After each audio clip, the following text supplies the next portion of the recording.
Bismillahirrahmanirrahim. Assalamualaikum warahmatullahi wabarakatuh. Alhamdulillahi rabbil alamin, bihi nasta'in. Salatu wassalamu ala sayyidina wa habibina wa syafi'ina wa zufrina maulana Muhammadin al-amin wa ala alihi wa ashabihi wa azwajihi wa dhurriyyatihi man sara ala nahjihi wa istanna bi sunnatihi ila yaumil la raiba fihi. Subhanaka la ilma lana illa ma 'allamtana innaka antal alimul hakim. Allahumma rzuqna as-sidqa fil qawl wal ikhlasa fil amal. Allahumma amin. Amma ba'd. Tuan Imam dan seluruh jawatan kuasa masjid, ibu-ibu dan ayah-ayah dan kakak muslimin dan muslimat, tuan-tuan dan puan-puan yang dirahmati dan dikasihi oleh Allah Subhanahu wa taala sekalian. Alhamdulillah, syukur pada Allah Subhanahu wa taala, Allah kumpulkan kita pada malam ini, pada malam-malam bulan Syawal yang orang kita rayakan.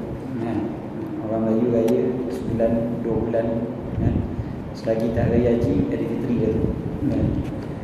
Jadi open house pun masih lagi banyak dan sebagainya.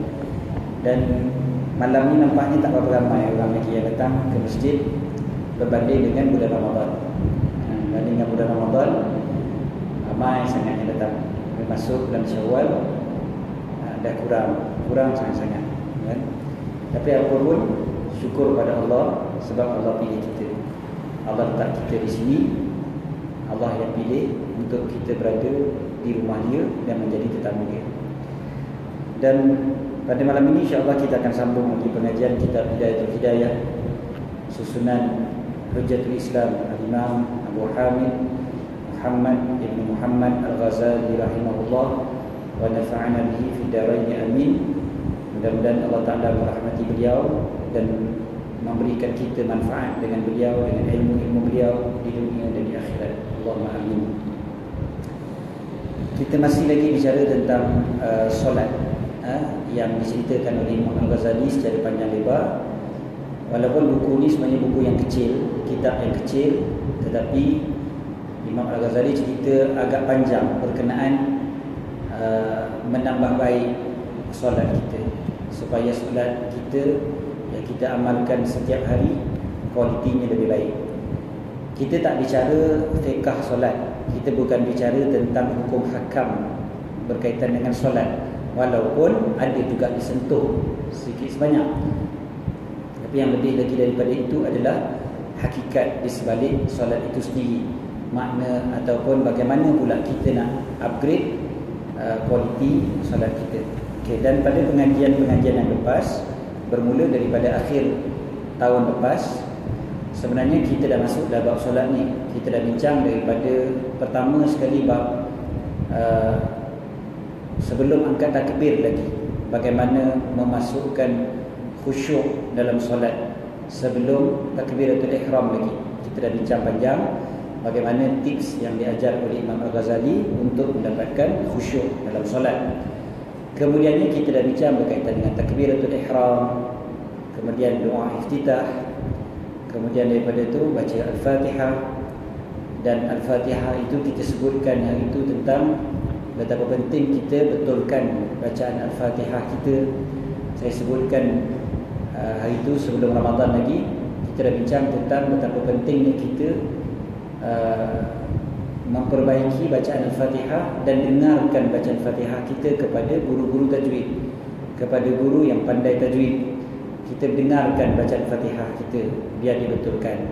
Kalau boleh paling kurang saya sebutkan hari itu setahun sekali, kan? Paling kurang setahun sekali kita jumpalah dengan guru tajwid, dengarkan bacaan Al-Fatihah kita biar didengar dan dibetulkan. Sebab Fatihah ni kan rukun, kan? Kita risau takut-takut ada tersilap, ada tersalah.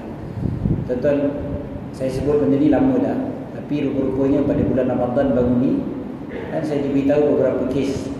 Ada seorang imam sembahyang tarawih baca Fatihah salah.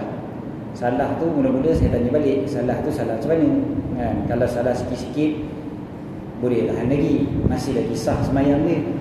Rupanya bukan salah sikit-sikit. Dia baca dekat ayat Siratal ladzina an'amta alaihim. Dia baca macam mana? Dia baca Siratal ladzina anta alaihim. Dia terbalik. Masalahnya yang baca ni imam. Jadi jemaah yang tanya pada saya ni orang perempuan kan, akak. Jadi ustaz, macam mana ni ustaz sembahyang kami ni, imam ni jadi imam kami. Jadi saya kata, mula-mula saya tanya salah apa kan, sebut salah itu okey. Saya tanyalah kenapa tak tegur. Dia kata, ustaz, macam mana kami nak tegur, kami orang perempuan kan, duduk belakang, yang sepatutnya orang lelaki lah yang tegur kat depan kan. Rupanya imam tu jadi imam sampai rakaat ke-23. Habis witir. Dari Isyak, tarawih 20 rakaat, witir 3 rakaat. Habis semua dia jadi imam. Jadi agak macam mana semayang jemaah waktu tu. Yang jemaah kat belakang imam tu pula tak betul kan. Relax je, asal mori ada kat belakang. Penting kerja mori. Seorang pun tak ada betulkan imam tu. Biarkan imam tu bersalah kan. Rasa macam kita fikir apa masalah sebenarnya. Kenapa? Padahal kita semua tahu bacaan siratal ladzina an'amta alaihim kan. Jadi bila dia baca anta alaihim, kita tahu dah salah. Semua kita tahu salah, tapi tak ada seorang pergi betulkan oleh imam tu. Okey. Jadi saya pun yakin imam tu bukannya sengaja kan? Imam tu bukan sengaja nak buat salah. Dia pun tak sedar dia salah kan? Jadi tujuan kita tegur ni bukannya nak malukan dia, sekadar nak ingatkan supaya dia sedar yang dia salah. Dia tak sedar kan? Jadi okey, itu imam tu. Kita pula bacaan kita sendiri, kita sedar ke salah? Kalau yang sedar, alhamdulillah kita boleh betulkan. Kita risau ada bacaan kita yang kita pun tak sedar salah, macam imam tadi kan? Dia tak sedar. Kita risau kita baca pun ada yang tak betul dan kita tak sedar kita ada baca tak betul. Jadi itu sebablah kita kena jumpa dengan guru tajwid. Cakap, ustazah, boleh tak dengar kejap bacaan Fatihah saya kan? Okay, ini kita dah bincang panjang hari itu. Kemudiannya sebelum Ramadan hari itu juga kita dah bincang tentang bacaan-bacaan surah. Lepas Fatihah, amin, lepas surah. Kita dah bincang hari itu tentang penyusunan surah dalam semayang. Betapa kita ni kalau semayang maghrib, kita pilih surah yang pendek-pendek kan? Kita tahu subuh yang panjang-panjang kan? Selain daripada itu, ambil yang sedang-sedang kan? Maghrib pendek, Isyak panjang, subuh panjang. Kita tidak, semua pendek. Ina atau ina je, tak tahu tu. Jadi kalau bolehnya kita pandai bagikan kan? Maghrib ni biar pendek-pendek. Walaupun kita hafal Quran 30 juzuk sekalipun, maghrib baca surah yang pendek-pendek aja, tak payah panjang-panjang. Dan kita dah bincang itu dah, macam mana penyusunan Imam Abdullah bin Alwi Al-Haddad, bagaimana beliau menyusun bacaan-bacaan surah beliau. Seterusnya kita baca juga hari itu tentang rukuk. Nah, ini ke surat yang ke-90, surat yang ke-91 kan. Okay, masa 91 kita bincang tentang rukuk, macam mana nak rukuk, subhana rabbiyal azim wa bihamdih. Kemudiannya kita bicara tentang i'tidal, bangun kan, sami Allah liman hamidah. Kemudiannya kita baca rabbana lakal hamdu mil'as samawati wa mil'al ardh wa mil'a ma syi'ta min syai'in ba'd, ataupun rabbana lakal hamd hamdan katsiran thayyiban mubarakan fi mil'as samawati wa mil'al ardh wa mil'a ma syi'ta min syai'in ba'd. Ini pernah saya sebutkan hari itu, betapa kita rugi bila kita bangun aja dari rukuk, kita cuma baca sami Allahu liman hamidah rabbana walakal hamd. Betul tak? Kalau imam tu lambat nak sujud, kita pun termenung kan? Termenung. Bila termenung, khayal. Bila khayal, sedar-sedar, dah rakaat terakhir bagi salam daripada bila? Daripada i'tidal rakaat pertama. Kes apa tu sebenarnya? Sebab kita biarkan masa kita tu ada senggang, ada kosong, ada benda yang kita terdiam kan? Sami Allahu liman hamidah rabbana lakal hamd. Itu kita diam. Waktu diam tu paling senang sekali setan nak masuk, nak bagi kita khayal. Jadi kita pun patutnya baca tambah apa dia, rabbana walakal hamdu hamdan katsiran thayyiban mubarakan fi. Tambah lagi min as-samawat wa min al-ard wa min ma syi'ta min syai'in ba'd. Tambah lagi Apa dia? Allahumma la mani'a lima a'tait wa la mu'tiya lima mana' wa la yanfa'u dzal jaddi minkal jadd. Maknanya itu tambahan-tambahan yang dianjurkan dibuat pada waktu iktidal, waktu kita berdiri tegak sebelum kita sujud. So kita tak adalah khayal, insya-Allah. Okey, lepas tu kita pun sujud. Kita dah sebut sujud ni sebelum sujud disebutkan dalam kitab ni tentang kunut. Kalau subuh ada kunut, waktu tidak, kita pun tahulah benda tu kan. Dan kunut ini bukan sahaja pada sembahyang subuh. Kita tahu di sana ada kunut subuh, di sana ada pula kunut nazilah. Kunut nazilah. Kunut nazilah bukan waktu subuh saja, dia ada daripada 5 waktu. Kunut nazilah bila berlaku musibah pada orang Islam. Contoh pada hari ini, kalau kita tahu tentang kes di Palestin kan, Masjid Al-Aqsa dikepung. Masjid Al-Aqsa tak dibenarkan untuk orang Islam sembahyang, dilarang terus. Sebelum ni pun biasa Masjid Al-Aqsa itu ditutup, dibuka dan sebagainya. Cuma kali ni tempoh dia panjang dan tak dibenarkan langsung. Sebelum ni dibenarkan juga. Kadang-kadang dia tak benarkan kepada orang muda, dia benarkan kepada orang yang dah berusia 60 tahun ke atas sila masuk masjid, bawah 60 jangan masuk. Contoh. Dan kali ni sekarang ni tak kira siapa, kau orang lelaki, orang perempuan, muda, tua, kau orang Palestin, orang luar, semua tak boleh masuk. Jadi katalah imam tu nak baca kunut nazilah, mendoakan keselamatan untuk orang Islam dan juga kehancuran kepada musuh-musuh Islam. Jadi bila dia baca doa tu, kunut nazilah, baca pada rakaat yang terakhir. Iktidal juga, waktu iktidal juga, bangun daripada rukuk, iktidal, tapi rakaat yang terakhir pada ke-5 waktu sembahyang. Tak kisah waktu bila. Maknanya kalau sembahyang Zuhur rakaat keempat, sembahyang Asar rakaat keempat, sembahyang Maghrib rakaat ketiga, sembahyang Isyak rakaat keempat sebelum sujud yang terakhir. Dia bukan rakaat kedua kan. Rakaat kedua cuma solat subuh je. Solat subuh je. Jadi yang disebutkan Imam Al-Ghazali di sini tentang kunut di sini adalah kunut subuh. Kunut subuh memang pada waktu subuh lah, dan pada rakaat yang kedua. Dan berkaitan kunut nanti kita akan bincang lagi pada bab yang berikutnya, insya-Allah. Kemudian turun untuk sujud sambil mengucap Allahu Akbar tanpa mengangkat kedua tangan. Imam Ghazali sengaja sebutkan tanpa angkat tangan kan? Sebab ada juga orang bila nak sujud pun dia angkat tangan juga kan, kan? Nak sujud pun angkat tangan juga, terlebih rajin. Jadi kita tak angkat tangan ketika sujud. Kemudiannya cara ataupun susunan untuk sujud itu sendiri, yang mana dulu? Yang pertamanya adalah lutut, kemudiannya tangan, kemudiannya dahi. Lutut, tangan, dahi. Itu susunannya. Ada orang tangan, lutut, dahi, dan tak ada orang dahi dulu. Kalau dahi dulu bengkak kepala. Jadi tangan, dia yang betulnya sunnahnya adalah dahi juga, lutut, tangan dan dahi. Okay, dahi nombor 3. So semua orang biasa tertukar antara lutut dengan tangan. Kalau kita uzur tak ada masalah. Ni kita dah cerita itu sebelum Ramadan. Kalau kita uzur, memang tak larat ataupun tak kuat untuk terus turun lutut, mungkin sebab kaki sakit, jadi kita perlu tahan dulu dengan tangan kita. Jadi tangan turun dulu, itu tak ada masalah sebab uzur. Tapi kalau dalam keadaan sihat, maka gunakanlah cara yang paling sempurna, iaitu turun lutut dulu, baru tangan, barulah dahi. Itu sunnahnya begitu. Jangan dengar orang yang cakap sebaliknya.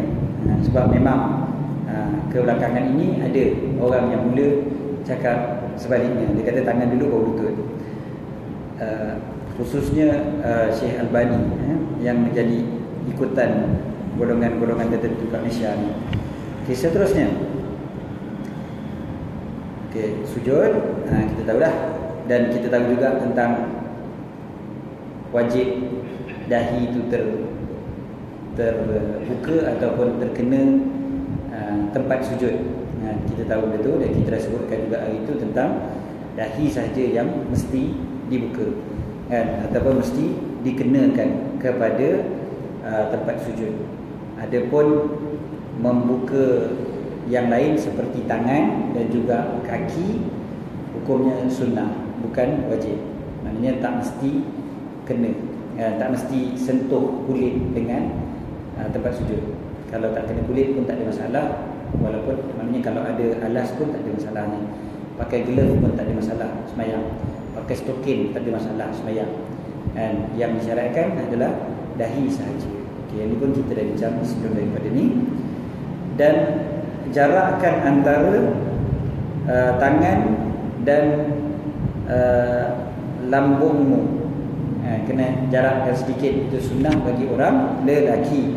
Perempuan tidak berbuat demikian. Kita sebutkan dah pun sebelum ni pun kita belajar lama dah bab ini, jadi kita boleh ajukan lah. Jadi sujud, kita orang lelaki sujud buka, kan? Orang perempuan tutup. Ya, kalau orang lelaki buka, tapi janganlah buka sampai kacau orang sebelah pula, kan? Jangan dia buka tu seluas-luasnya sampai bagi orang sebelah. Orang sebelah pula yang kena kecil je nak sujud, sebab dia buka sujud itu, dia punya tangan itu dia buka susah. Kita pun tahu benda tu, sebab kita sembahyang kita tak ganggu orang lain, kan. Dan kita tahu cara untuk letakkan tangan itu juga jangan diletakkan di atas lantai secara keseluruhan, kan. Jangan sampai siku kita pun letak di bawah.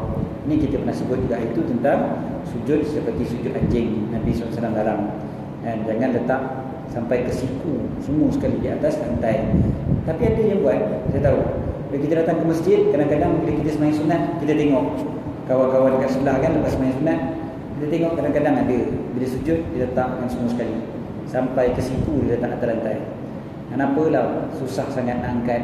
Kalau sakit cerita lain lah, memang tak larat, cerita lain. Ataupun memang dah kena stroke ke apa, jadi tangan dia tak boleh nak angkat dan sebagainya, itu cerita lain. Tapi yang ini memang larat, memang kuat, tapi sengaja tak nak angkat. Hukum dia makruh, kan, makruh. Tidaklah haram, tidaklah dosa, tidaklah sampai batal sembahyang. Tapi rugilah, buat apa kita buat benda makruh dalam sembahyang? Dalam sembahyang ni kita nak cari pahala, kan. Okay, jadi angkat sedikit tangan kita, selesai. Itu pun insya-Allah kebanyakan kita dah belajar lama dah, dan kita pun tahu. Seterusnya bacalah doa. Okay, doa yang kita tahu ketika kita sujud. Subhana rabbiyal a'la, subhana rabbiyal a'la, ataupun subhana rabbiyal a'la wa bihamdih, kan. Dan kita baca berapa banyak? Kita baca 3 kali atau 7 kali atau 10 kali, tak ada masalahnya. Kalau kita sembahyang seorang. Kalau jadi imam, jangan pula baca banyak-banyak. Jadi imam baca 3 kali je, baca 3 kali terus bangun.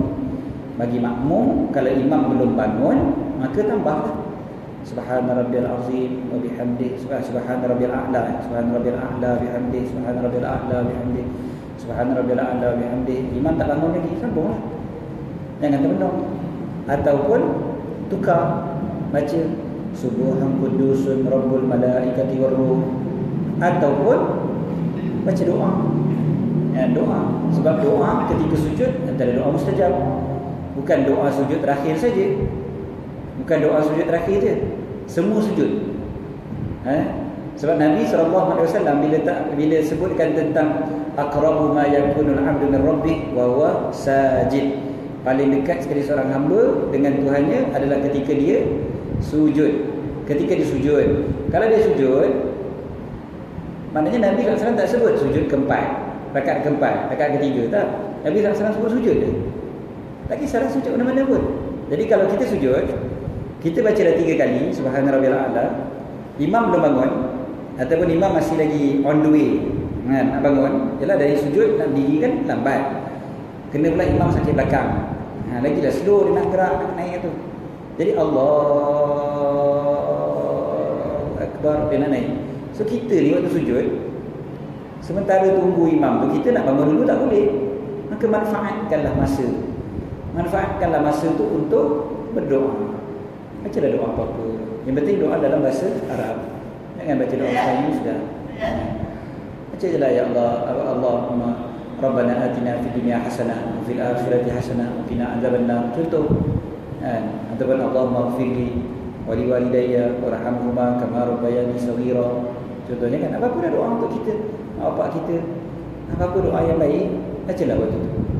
Setiap sujud, tak kisah mana-mana sujud pun tak apa. Banyakkan berdoa ketika sujud.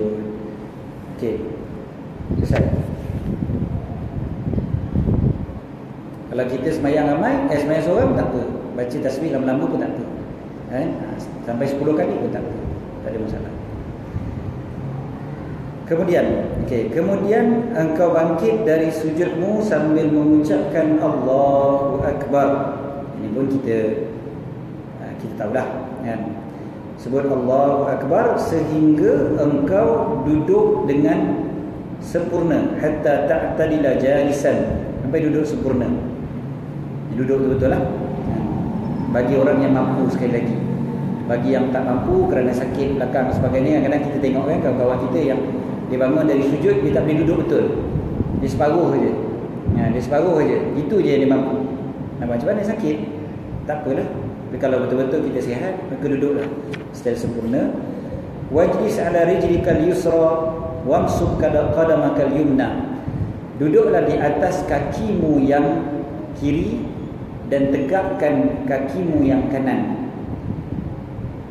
Yalah, kita pun tahu duduk antara dua sujud, kebanyakan kita buat macam itulah kan. Duduk atas kaki kita yang kiri, tegakkan kaki kita yang kanan. Itu yang terbaik. Duduk cara begitu, itu kalau ikut mazhab Syafi'i, pandangan yang paling kuat mengatakan inilah yang paling sahih, yang paling sunnah sekali. Itulah cara duduk ketika bangun daripada sujud, ataupun dipanggil duduk antara dua sujud. Okey. Ini yang dipanggil duduk apa? Dipanggil duduk iftirash. Duduk iftirash. Okey. Seterusnya, letakkan tangan engkau di atas peha engkau. Letak tangan di atas peha, sedangkan jari-jarimu dalam keadaan terbuka, maksudnya terhurai, tak digenggam. Maksudnya bukan macam ni lah. Memanglah kita kalau semayang, kita tak buat macam ni kan, kita duduk buka lah tangan kita, jangan genggam. Buka ni bukan maksudnya buka macam ni. Maksudnya buka daripada genggam. Maksudnya begini, bagi mansyurah. Mansyurah terbuka. Terbuka begitu. Kemudian letak atas peha. Letak atas peha ni di mana nak letak? Yang terbaik adalah yang paling hampir dengan lutut. Bukan pegang lutut, tapi hampir dengan lutut. Pegang lutut waktu rukuk. Waktu rukuk pegang lutut. Waktu duduk antara dua sujud, hampir dengan lutut. Jadi letak atas peha, hampir dengan lutut. Nak letak depan lagi pun boleh, tapi yang terbaik adalah dekat-dekat dengan lutut. Itu paling sempurna. Kemudiannya,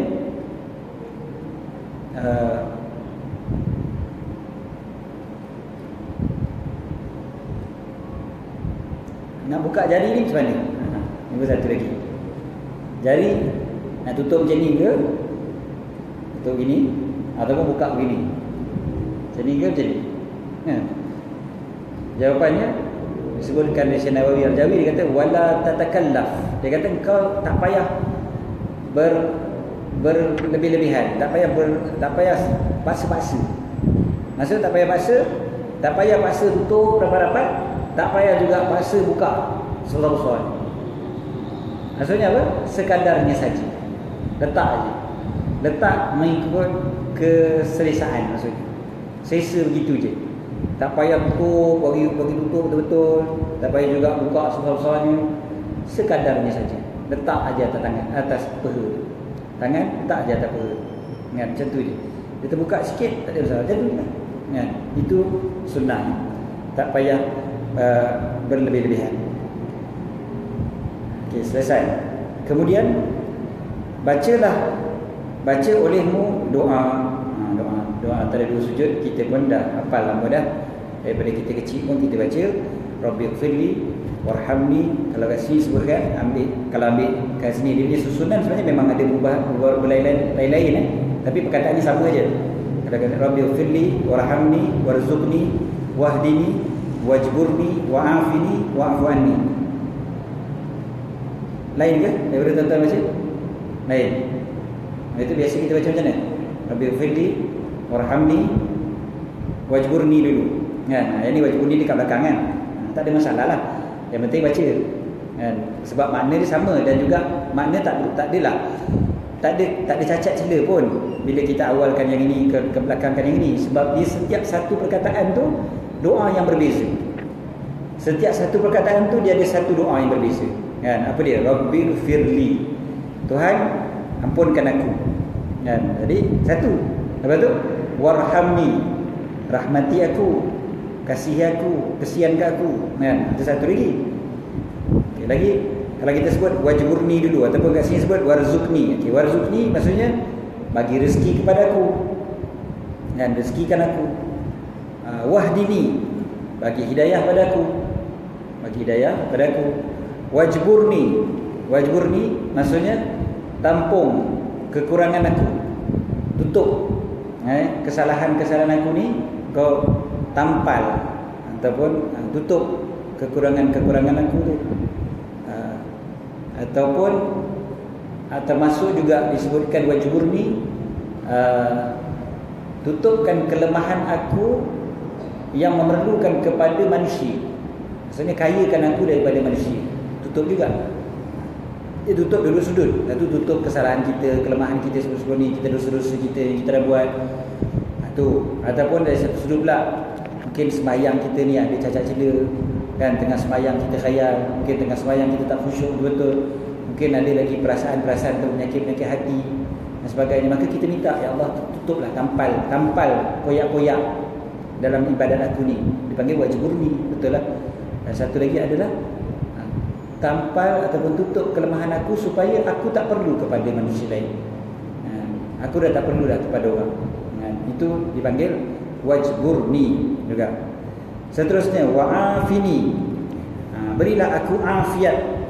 Afiat maksudnya selamatkan aku daripada benda yang aku tak suka, daripada bencana dunia dan akhirat. Itu dipanggil afini. Okey. Afini maksudnya, ya Allah, selamatkan aku, peliharalah aku. Biasanya disebutkan wa'afini pada pelihara pada badan. Itu sebablah kita sebut sihat wal afiat. Apa khabar? Sihat wal afiat. Jadi orang Melayu kalau sebut sihat wal afiat tu maksud dia sihat sungguh-sungguh. Kalau sebut sihat je, sihat biasa. Dia kata, tak, aku sihat wal afiat. Itu maknanya sungguh-sungguh dah tu sihat dia kan. Itu cara kita bercakap, orang Melayu bercakap. Tapi maksud afiat maksudnya Allah pelihara. Dipelihara oleh Allah daripada perkara-perkara yang kita tak suka, sama ada di dunia maupun di akhirat. Di dunia biasanya kita kaitkan dengan kesihatan sebab kita tak suka sakit. Mana ada orang suka sakit? Suka, enjoy. Ulama, wali-wali Allah yang hebat betul, dia ada seronok bila ditimpa sakit sebab dia tahu Allah masih memerhatikan, Allah sayang, Allah nak ampunkan dosa. Itu betul. Tapi itu pun dia tak sengaja-sengaja cari sakit. Cari sakit dosa. Jadi Allah pelihara diri kita daripada sakit, satu, dunia, ataupun apa-apalah yang Allah peliharakan daripada bencana-bencana dunia. Dan juga yang dosa, kita nak afiat Allah Ta'ala di hari akhirat kan? Allah pelihara kita daripada bencana akhirat. So wa'afini. Lepas tu wa'fu anni. Wa'fu anni, maafkanlah aku. Maafkan aku. Wa'fu anni, bukan wa'fu anni. Ada juga saya dengar orang sebut Rabbighfirli warhamni, wa'fu anni. Dia pandai pula tambah hal belakang. Jadi wa'fu anni, maafkan aku. Maafkan aku. Jadi kalau kita perhatikan doa ni kan, doa antara dua sujud ni, kita baca dalam keadaan faham lain dengan kita baca dalam keadaan tak faham. Kita baca dalam keadaan sedar yang kita sedang minta sesuatu pada Allah.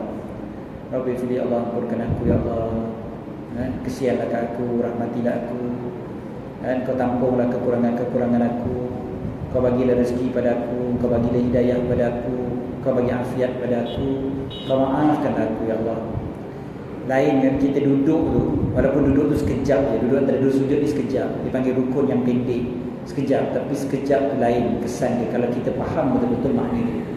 Berbeza dengan kita baca sekadar sebab kena baca. Sebab ustaz dah ajar dulu suruh baca, aku baca lah. Maka lain semua rasa. So, kita baca dengan faham, Rabbi firli warhamni, rasakan benda tu dalam hati kita, dalam jiwa kita. Okey. Dan doa dan duduk antara dua sujud ini duduk yang pendek. Maknanya tak payah sambung pula doa-doa lain. Sampai wa'fu anni, ya Allah maafkan aku. Ya Allah, aku tahu aku banyak dosa ya Allah. Engkau lah yang maha mengampunkan dosa. Engkau tahu segala-gala dosa aku ya Allah. Dosa yang lepas dan dosa yang kemudian, dosa yang sembunyi maupun dosa yang zahir. Panjang pula doa dia. Tak payah.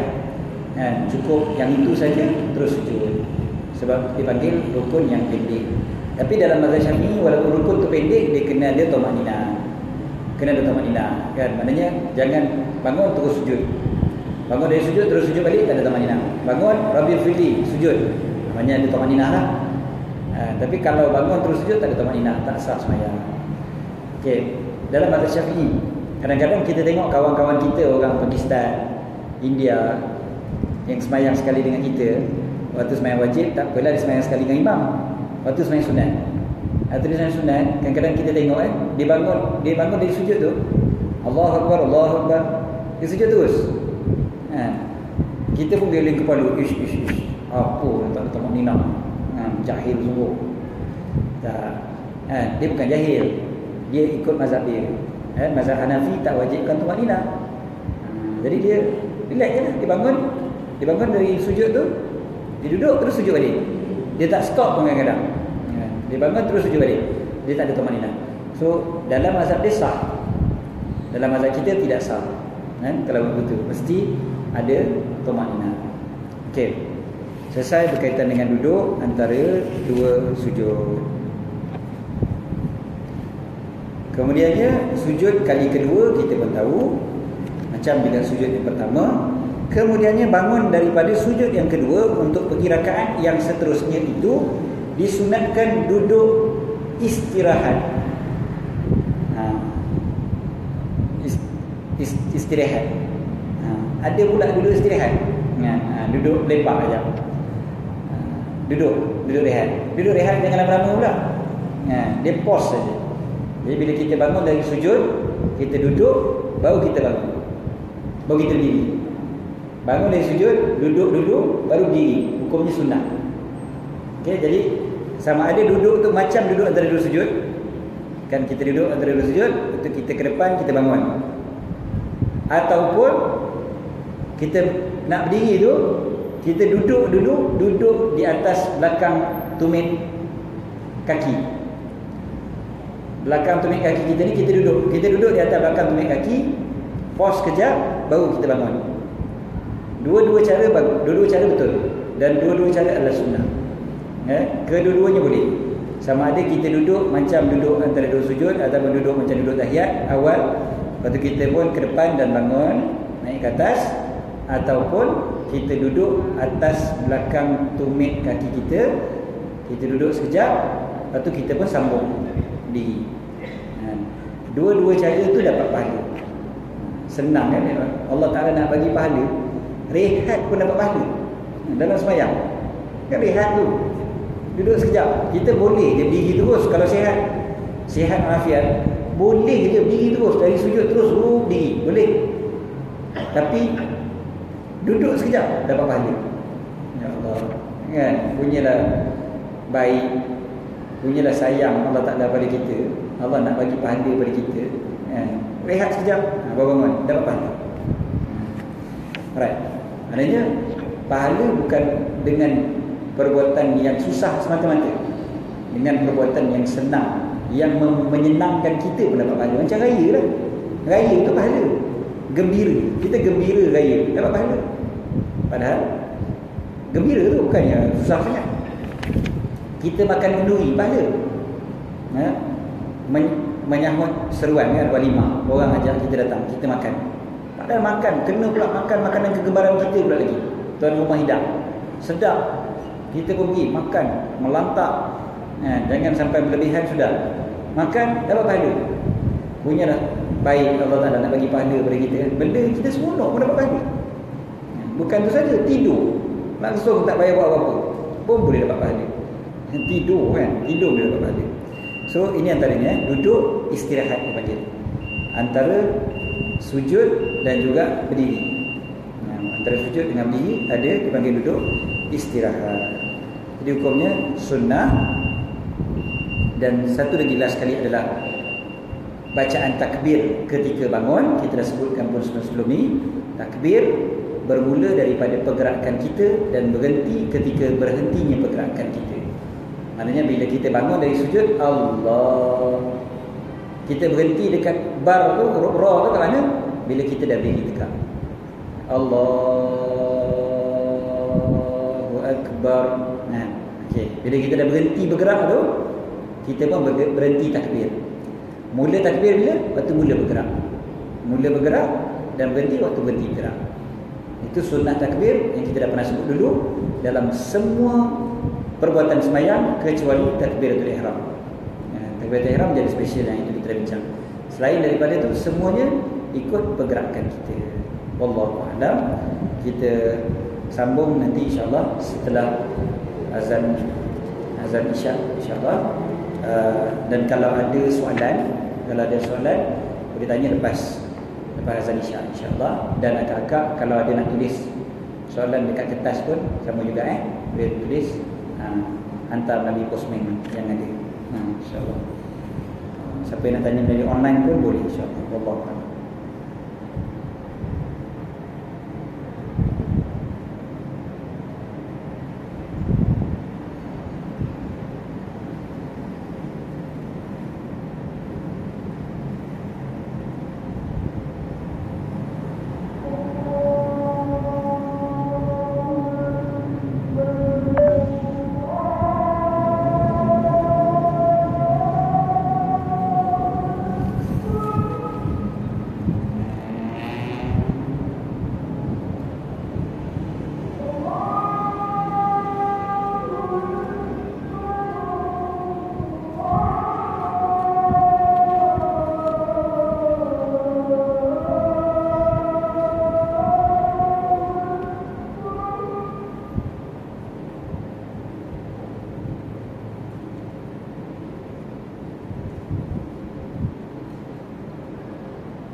Tuan dan rahmat yang dikasihi Allah Subhanahu wa taala sekalian. Sedikit tambahan sedikit pada apa yang saya sebutkan tadi tentang duduk istirahat tadi. Duduk istirahat. Duduk istirahat ni disunatkan untuk kita tak panjang, jangan lama. Dan itulah antara hikmah kenapa tidak ada zikir ketika duduk istirahat. Dalam sembahyang kita ni biasanya kita ada je bacaan yang kita nak baca. Kita sembahyang seorang memang sentiasa ada. Kalau kita sembahyang jemaah pun imam ada yang baca, kita dengar, dan selain daripada itu kita baca. Tapi duduk istirahat tak ada bacaan, dia tak ada zikir apa-apa. Hikmah dia supaya kita pendekkan, cukup sekadar tumaninah, kemudian sambung. Dia tak perlu, ataupun bahkan ulama sebut makruh kalau kita samakan panjang dia seperti duduk antara dua sujud. Jadi tak payah lama-lama duduk istirahat. Dan duduk istirahat tentu sekali tidak disunatkan kepada orang yang sembahyang duduk. Kan? Sebab memang dia duduk dah, jadi tak ada duduk istirahat dah lah. Ataupun orang yang kejar waktu sembahyang dan nak habis. Ataupun orang yang sembahyang sunat ketika khatib sedang berkhutbah. Khatib tengah khutbah, kita masuk sembahyang sunat tahiyatul masjid. Masuk tahiyatul masjid, kita sembahyang cepat-cepat. Jadi tak payah buat duduk istirahat. Rakaat pertama naik, rakaat kedua naik terus. Tak payah duduk. Sebab dia disunatkan cepat. Ketika khatib sedang berkhutbah, kita sembahyang tahiyatul masjid, kita cepat-cepatkan aja. Itu berkaitan dengan doa duduk istirahat. Wallahu a'lam. Okey, ada soalan berkaitan dengan apa tadi? Rukuk, akidah, sujud. Kaki. Okey, kaki waktu sujud, kita rasa kita dah sebut sebelum ni. Yang penting adalah perut jari, sebahagian daripada perut jari mesti kena pada tempat sujud. Bukan kena tak berlapik ke berlapik, tak kisah, berlapik pun tak apa. Apa yang pentingnya diletakkan di atas tempat sujud. Maknanya bukan terangkat. Soalan yang baik, sebab ada kawan-kawan kita yang sujud kaki terangkat. Pelik tapi benar. Sebab apa dia angkat pun tak faham. Sedangkan kan letak lagi bagus, lagi senang, relax. Tapi sengaja diangkat juga kaki. Jadi kaki itu diletakkan, dan diletakkan itu pula biarlah. Maksudnya kalau kita ni jari kita, jadi kaki dia lebih tegak lah kan, lebih ni daripada ni jari tangan. Letak paling tidak letak begini dah sah dah, sebab dah kena dah kita punya perut jari kaki. Yang paling baik apabila dibengkokkan bagi menghadap ke kiblat. Itu yang terbaik. Tapi kalau tidak pun, sebahagian daripada perut jari kaki dah kena sah. Jangan begini. Kata apa? Bengkok ke belakang. Jangan bengkokkan ke belakang. Kalau bengkokkan ke belakang, perut jari tak kena. Bila perut jari tak kena, maka tidak sah. Dan jangan terangkat. Jangan terangkat dan jangan perut jari, jangan ke belakang. Sama ada begini ataupun lebih baik ke depan. Begini. So lebih sempurna dan memang lebih kena pada semua perut jari kaki. Wallahu a'lam. Soalan yang baik, sebab selalu berlaku dan selalu kita tengok kat masjid pun kawan-kawan kita bila sujud tak tepat cara sujud kaki. Pakai stokin tak ada masalah. Kaki terkena atau terkong tak ada masalah. Tak payah pergi apa? Sifat kibah pula jangan bagi kena kain terkong, habis bagi kena kain terkong terbuka pula kaki, habis batal. Sama juga macam tangan. Tak apa letak tangan atas terkong, tak ada masalah. Tangan di atas terkong tak ada masalah. Ini 50 kali dah boleh sebut. Sebab apa? Sebab ada orang kata tak boleh. Itu yang kena sebut banyak kali tu. Nanti kejap lagi dengar lagi ada orang cakap tak boleh lagi, kita terpaksa jawab ulang lagi. Boleh. Tangan tak apa, tertutup. Letak atas terkong pun tak apa. Tak mesti buat kuat tentang apa benda ke tu. Bila nak sembahyang, bila nak sujud dia kena buka, letak. Tolak kain terkong ni kena pula kawan sebelah. Tak payah. Dia boleh letak je di atas kain terkong dia. Tangan tak ada masalah. Dahi sahaja yang wajib kena lantai tanpa berlapis. Allahu a'lam. Ada soalan lain? Ya.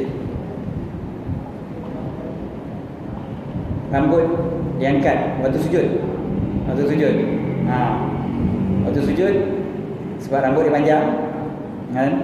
Jadi bila dia nak sujud je dia pun jadi model dia nak shampoo. Kan? Tarik ke belakang macam tu kan. Bila dia nak sujud dia tarik. Jawapannya dalam mazhab Syafi'i makruh kalau kita main macam tu. Okey, makruh sebenarnya.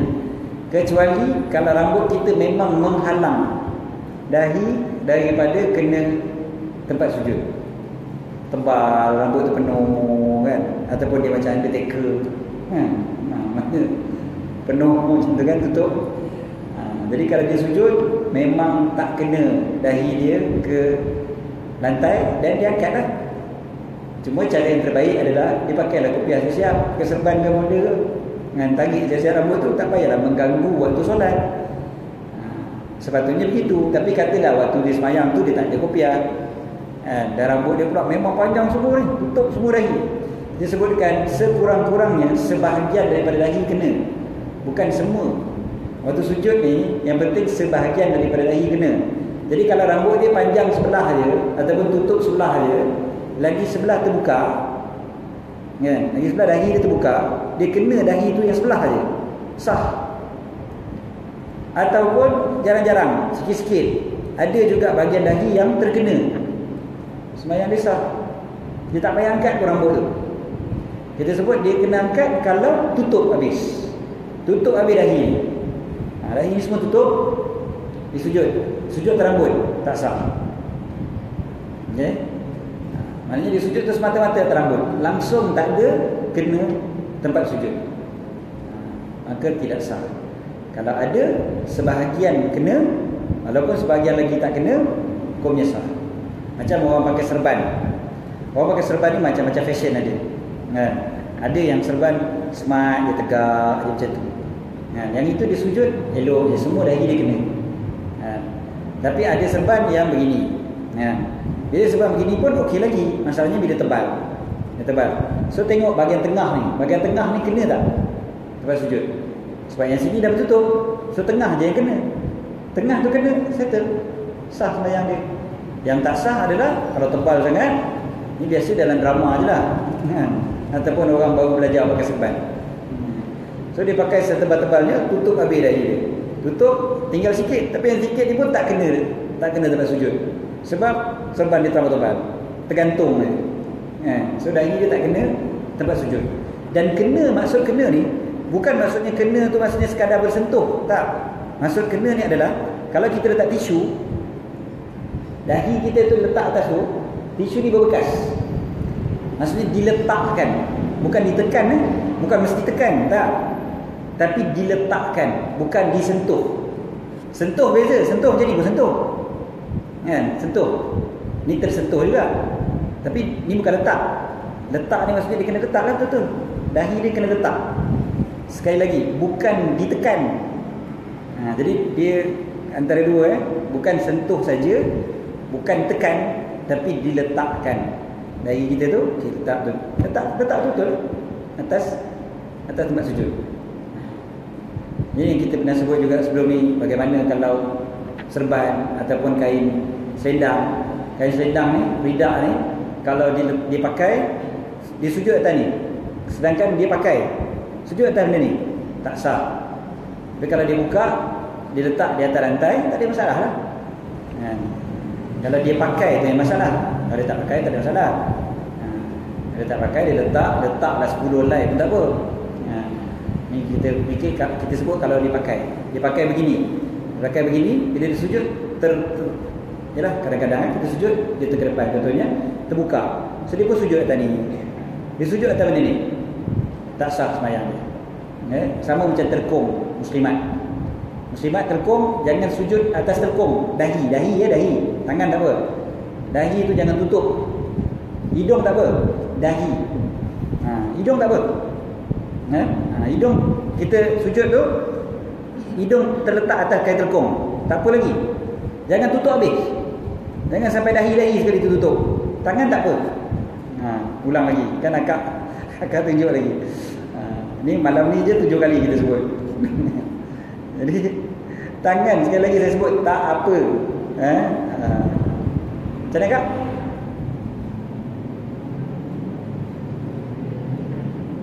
Allah tak dengar lah kak. Mana dengar tak? Tak dengar juga. Oh okey terus. Buat bahasa isyarat sekali tu. Dia yang pentingnya yang kita sebut dahi sebahagian daripada dahi kita. Tak tapi itu sahaja yang wajib. Lain daripada tu tak wajib terbuka. Dan kita sebutkan lutut jangan buka. Kalau dia kata ustaz ni kan anggota sujud ustaz, kena buka. Dia pakai macam surah jin rocker. Rocker punya surah jin tu dibuka sikit ke lutut. Kenapa buka ni? Oh ni kan rukun sujud ni kata. Jadi dah jadi tak sah lah kan aurat ni. Jadi yang kita sebut tangan pun begitu. Tangan boleh lagi-lagi orang perempuan ni cerita-cerita orang perempuan. Orang lelaki tadi pasal rambut. Orang perempuan kalau rambut dah terbuka sampai begitu sekali, itu memang tak sah. Kita cerita pasal rambut tadi pasal orang lelaki. Kaitan orang perempuan kita cerita pasal tangan pakai kain terkung. Kain terkung sebab orang perempuan yang pakai kain terkung. Jadi kain terkung tidak ada masalah langsung kecuali tutup sampai ke dahi. Ataupun dia pakai tu siap-siap tutup sampai ke sini dah. Baru belajar pakai terkung. Baru belajar pakai terkung tutup sampai ke kening. Tak sah. Tu surat dek. Kita nak sembahyang Isyak, kita ambil soalan yang terakhir insya-Allah. Lepas tu kita sembahyang Isyak.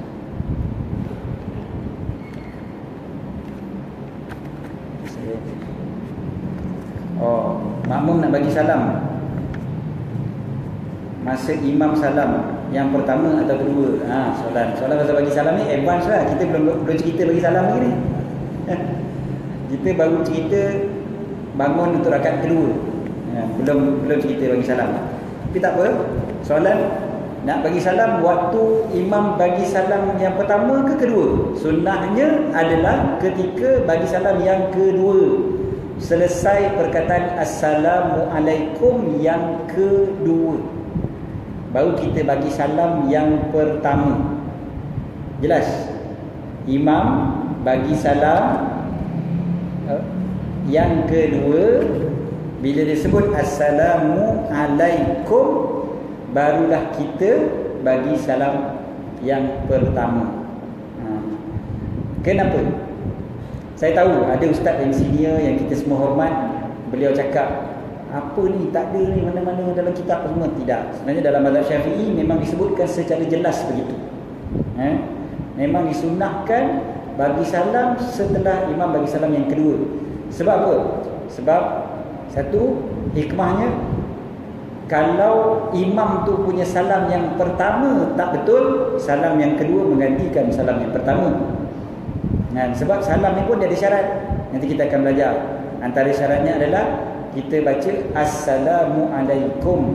Assalamualaikum. Kalau tertinggal alif lam kat depan, Assalamualaikum warahmatullahi, salam je, tak ada alif lam, tak sah bagi salam. Bagi salam kena ada alif lam kat depan. Assalamualaikum warahmatullahi. Assalamualaikum warahmatullahi. Katalah imam tu salam yang pertama tak betul.